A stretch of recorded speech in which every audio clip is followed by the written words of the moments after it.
Okay, so I guess to kind of keep with today's theme that we've been going on today and tomorrow, um, let's figure out how to play Matchmaker for beautiful endangered birds.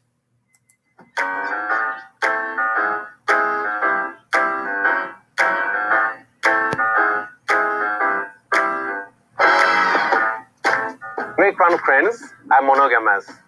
When a couple of cranes is together, they are likely to stay together for the rest of their lives. Oh. But unfortunately, in my country, Rwanda, most of the cranes they're hunted and sold to people who want to have them in captivity in their houses and hotels.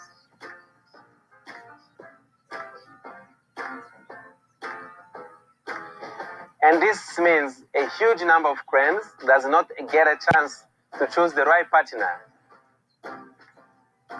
No We have love. started this program where we are working with people who have cranes in their gardens, and they are giving us those cranes back.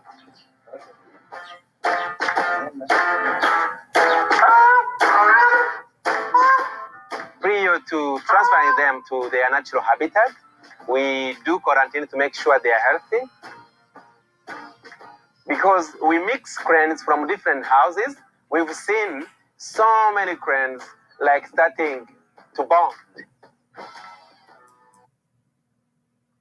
Okay, all together now. Aww. Cranes, like people, they date.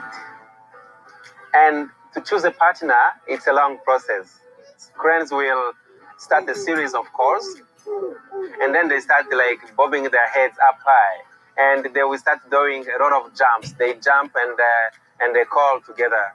So in some cases, they will just fall in love on the first day, or they will have to try other before they find the right one for life.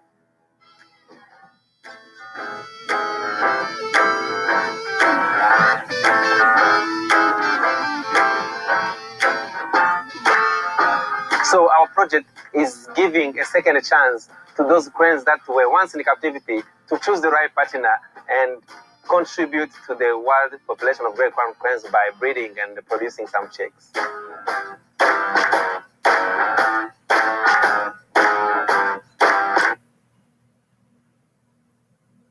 Oh, she found someone who was a lot like her. They grew up in a backyard.